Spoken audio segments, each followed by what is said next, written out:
The following episode may contain material that some listeners may find triggering or disturbing and may not be suitable for younger audiences, including depictions of sexual assault, violence, and suicide. Listener discretion is advised. I've been in a better place since then, and I found peace within myself. I know the reason why my thoughts went that far and I went as far as taking action is because I wasn't at peace. Like, I was trying to keep the peace with everything else, but I was really at war with myself. So it's like now, even the slightest things, I don't even let that happen. I'd rather just let a person know how I feel or let them know where I stand or just remove myself from the situation before I disrupt my own peace. And I think that people, they don't understand like how much power peace has. When you're at peace with yourself, the whole world could be burning around you and you're just like, okay, it is what it is. These are stories featuring everyday women who have overcome some extraordinary obstacles. From AshMedia Network, this is the good news. Hey there, welcome back to the Good News Podcast. We are down to our last few episodes of season 1, and I really hope you've been enjoying these stories so far. But not to worry, we're already working on season 2. If you have a story to tell about how you overcame an extraordinary obstacle, I want to hear from you. Click the link in the description of today's episode and tell us your story. You may be featured on season 2 of the Good News Podcast. Okay, on to today's story. Today's story is from Ashley. Other than having the coolest name ever, if I do say so myself, before we started talking and before she said one word about her story, she asked if it was okay if we had prayed. She admitted to being a little nervous, and I totally understood. So we took a minute and prayed. Her prayer was fervent, unwavering. And once we got into her story, I understood the need for her prayer. Ashley will take us to one of the hardest and darkest moments of her life. And she's not only brave, but she's honest. And I know this story will mean something to you, like it does to me. Here's Ashley. My name is Ashley Andre. I'm initially born in Miami, Florida, but I was raised in Miramar, Florida, which is like 15 minutes from Miami. It's so funny because it's like who I am now is how my personality was when I was younger. So like I was the popular kid. Everybody knew Ashley, or Ashley Andre. They call me by my full name. They just can't say Ashley. So they were like Ashley Andre. I was definitely like, the class clown per se, the pretty girl, just, I don't know. I was just like involved in like different things with like different people. Like I love people, but I was also chill too. Like I had a balance, but I wasn't as outgoing because I grew up in a Haitian household. So like the 3 things that in a Haitian household is known for, and I'll translate it in English, which is l'église, l'accueil, and l'école, which is school, home, and church. That's it. It was no you going out with your friends, you spending the night, none of that. So when I got a chance to do that, that was in school. So I showed my butt off in school. I would say for the most part, I was definitely close to my family on my dad's side. Not too much on my mom's side. Maybe my cousins that I was closer in age with, which were probably like 3 or 4, but that was about it.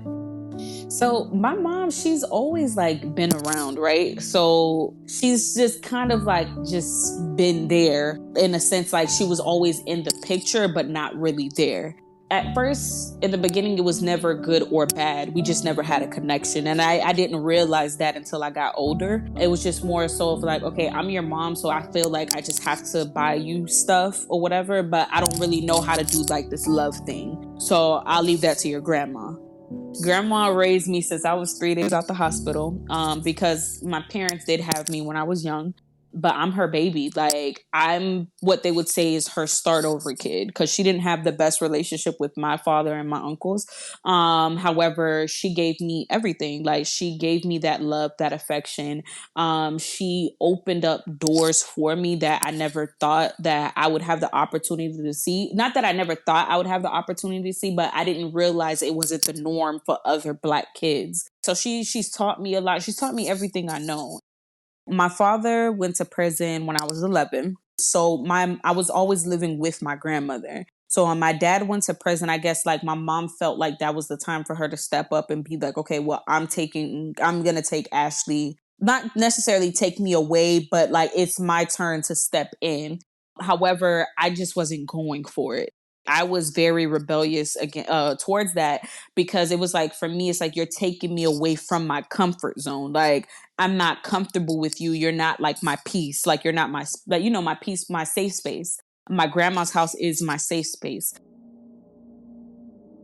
So, like, you know, when my dad went to prison and, you know, I'm starting to act up in school, and I was fighting a lot. Like, it was just like a lot going on. And then, you know, fast forward with my mom, like that made our relationship even more rocky. So when it went from being like neutral to like, oh, like this is bad.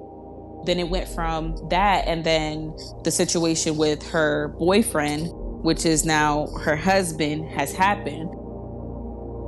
So I had a good relationship with him.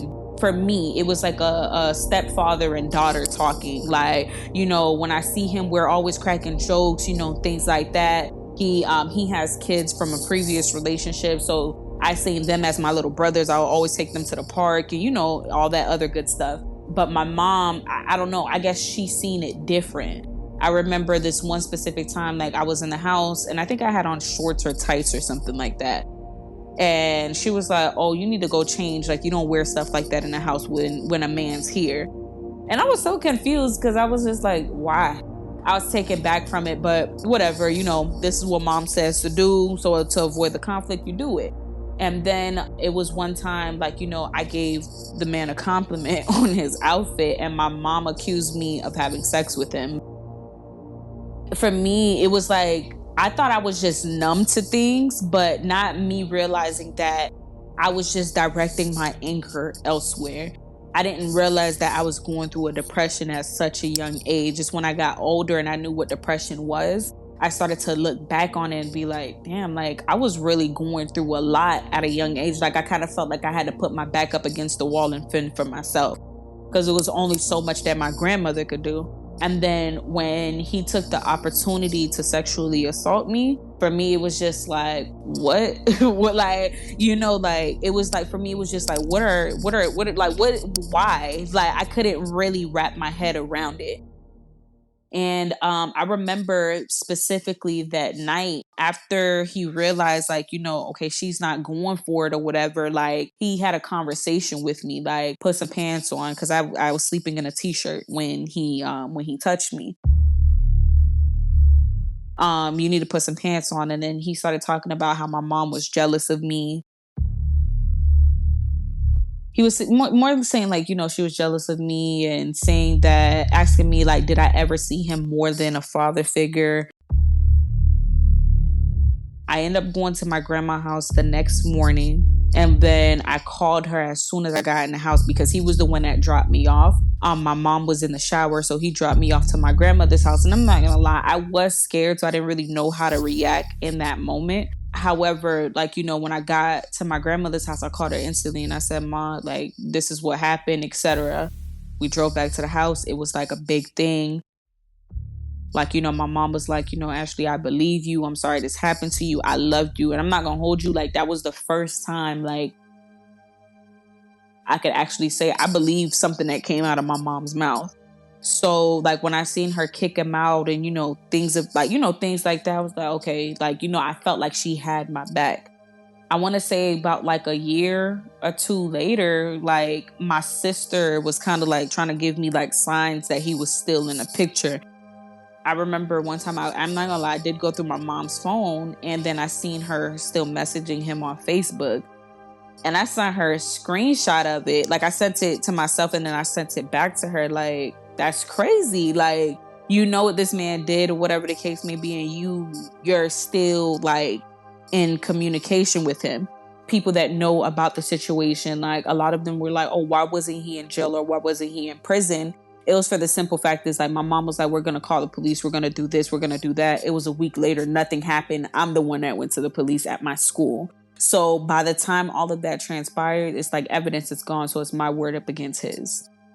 You see, the thing is that I didn't know what I was feeling at that time, because it was like growing up with my mom and like just that side of the family. It was always like, oh, you're being so extra, or you're looking for attention, or you're this, you're that, and the other. So it was like, I always like downplayed my emotions, like, oh, you don't really feel like that because you're just being extra, or you're just being this, but not knowing like my heart is literally breaking inside.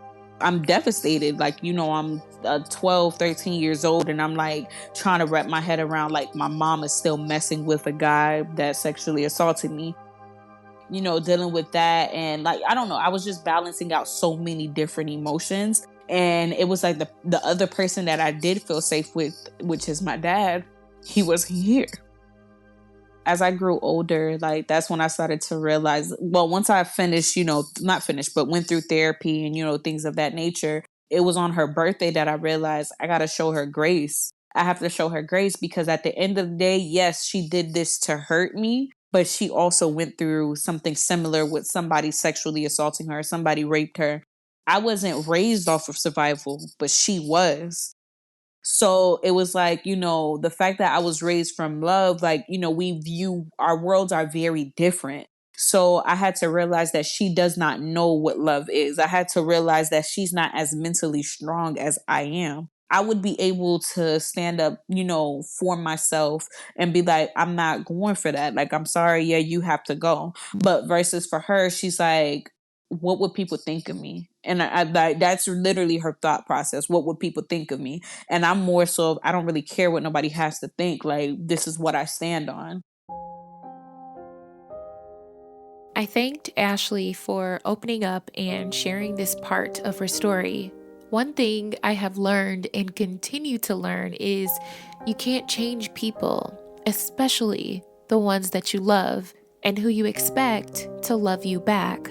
I have learned that people will be who and what they want to be, and you have to let people be who and what they want to be. By extending them grace, you allow yourself to move forward. I asked Ashley, did she ever confront her mom and tell her mom how she made her feel? I think for me, it was several occasions. Like, this wasn't the first time me and her had a conversation about me asking her, like, how could you choose like a man that's, sexually assaulted your daughter? Oh, like, how can you choose him over me, kind of thing? It wasn't even only about the sexual assault, but he used to beat her up in front of us. Like, I'm talking about slap her in the face with a gun before, like I'm talking about beat her bad. And it's just like, why are you going back to that? Like, not only should my situation be enough, but what he's putting you through alone should be enough.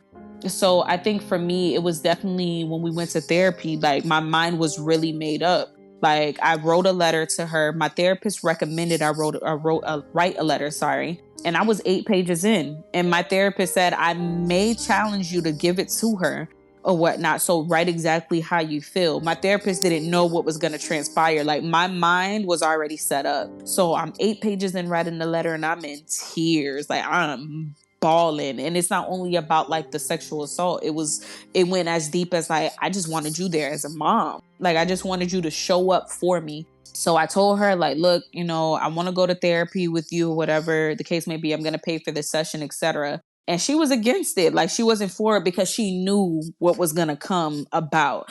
And she got tired of me talking about it. So we went to the therapy session. I read her the letter and I gave her an ultimatum. And the ultimatum was pretty much telling her that if you want us to work on our relationship, I'm cool with that. Like, I would pay for our therapy sessions for us to get to a place where we actually have a mother and daughter relationship, but he has to go. And if you don't want to do that, then my sister's the only daughter that you have. I'm done with you after that. And then she told me that she could not give up her livelihood for me.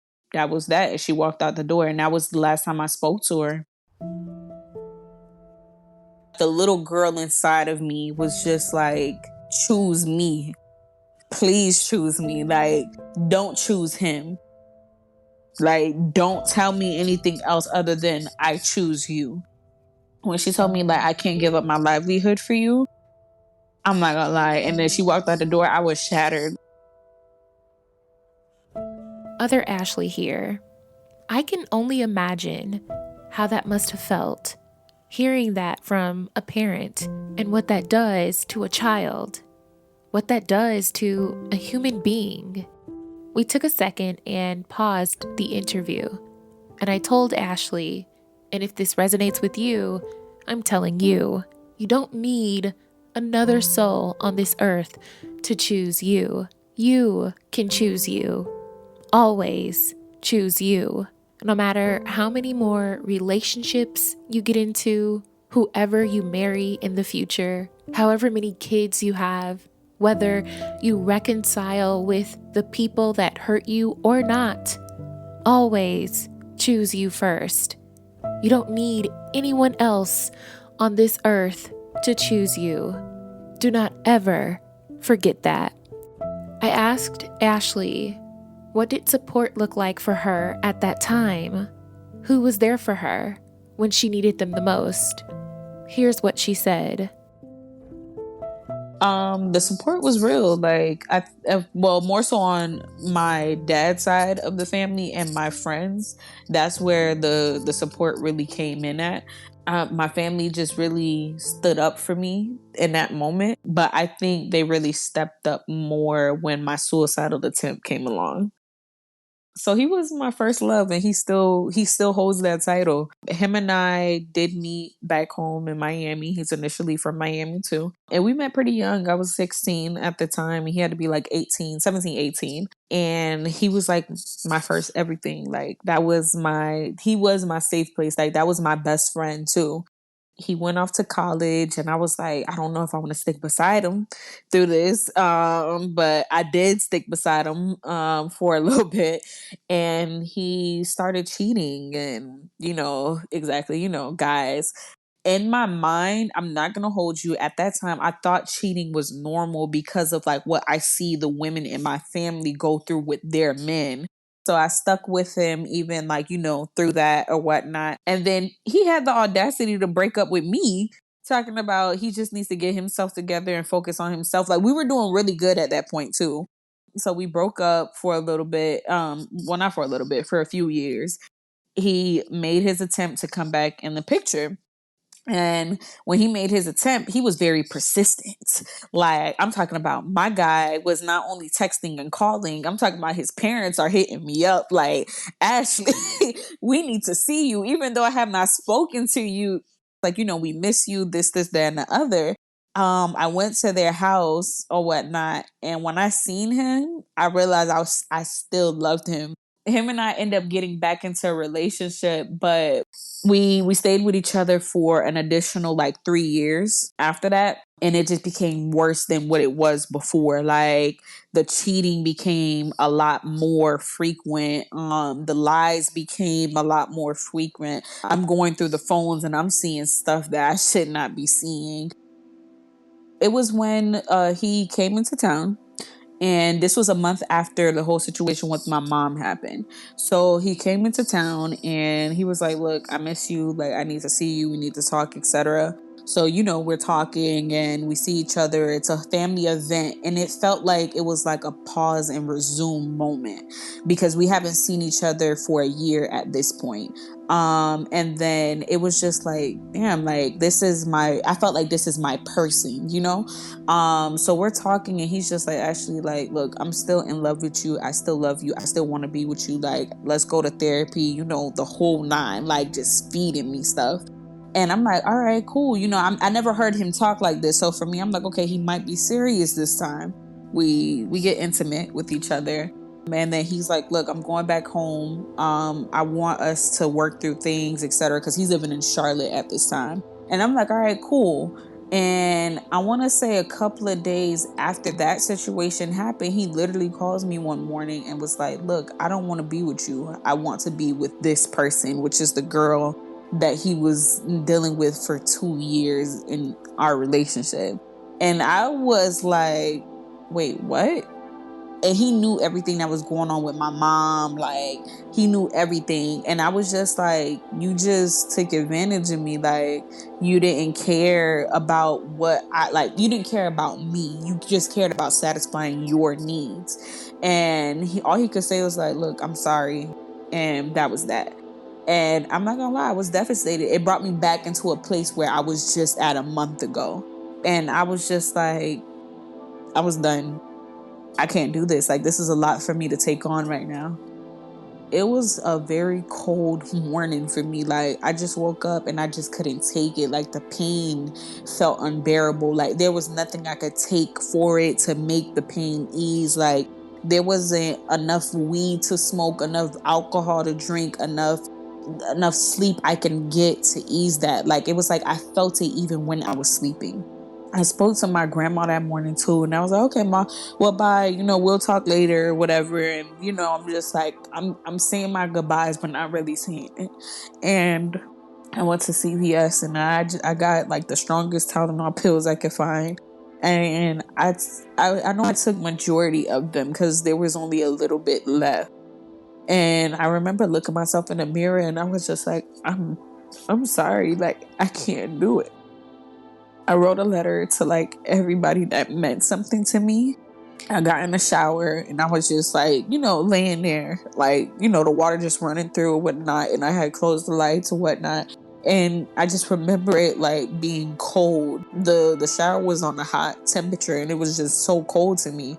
And I was like, okay, I'm gonna just go lay down. So I laid down. I'm feeling like a little tired, but it's like, I'm like, okay, maybe this is it. So I FaceTime one of my really close guy friends and I'm just talking to him. And then he's like, how you doing or whatever. And he could see like some things a little off. And it's almost like, when you want to like you want to vomit, like something's coming out.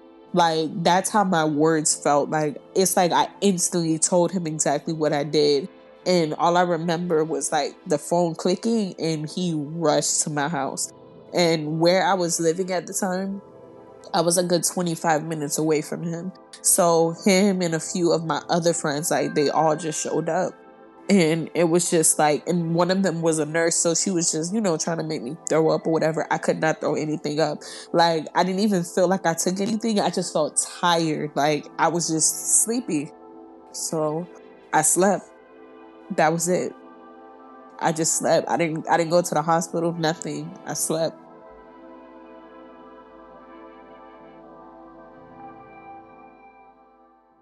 It was just like, so me and my cousin, we kind of like joked about it a little bit because we were like, God was like, nope, you're not taking it out that easy. Like, you about to sit here and just go through it.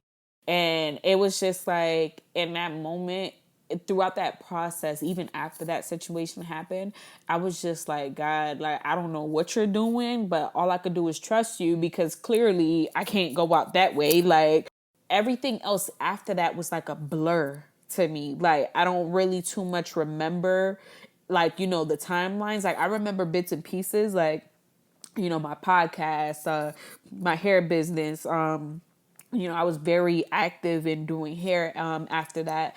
And then a few years later, now I'm being a flight attendant and I moved to a state in a city that I've always talked about moving to. So it's like when I sit back and I look at it, like before I left Miami, me and one of my best friends, like we sat at the beach and we were talking and she brought up this exact moment. She was like, this is why God said you couldn't leave. Like, you have things to do. You have things to accomplish. Like, you can't just leave like that. And it was like, for me, I got emotional because I thought it was it. I thought I was done. We are always going to be presented with challenges. Life will come with its ups and its downs, with the good news and the not so good. I asked Ashley, how do you combat the good that life will throw you and the bad. How does someone maintain their life when things are going well and when they aren't? I would definitely say things started turning around for me about a year ago when I had to show myself grace for the things that I did not know. I had to be okay with, like, the main character in my life, which is my mom, and the person I thought I was going to spend the rest of my life with. I had to be okay with them no longer being here. And I had to show myself grace for the things I did not know with my ex. I had to show myself grace for accepting things from my mom that I shouldn't have accepted. So I started going to therapy a lot more active. I was very aggressive in therapy. Then I started finding things that I like. I started realizing that I like boxing. I was able to release, my anger that way. I started to realize that I love traveling. I always knew that I liked it, but I really love it. I realized that I like journaling. I realized that I like talking to people. I realized that I like the beach, that I like taking walks to the park. I realized that I like to be by myself and watch Insecure and drink some wine. I realized those things. So it was that's when I started to realize that I'm happy with me. At first, I couldn't be by myself, and I started to become by myself. I've been in a better place since then, and I found peace within myself. And I think the reason why, I know the reason why my thoughts went that far and I went as far as taking action is because I wasn't at peace with me. I was trying to keep the peace with everything else, but I was really at war with myself. So it's now, even the slightest things, I don't even let that happen. I'd rather just let a person know how I feel or let them know where I stand or just remove myself from the situation before I disrupt my own peace. And I think that people, they don't understand how much power peace has. When you're at peace with yourself, the whole world could be burning around you and you're just okay, it is what it is.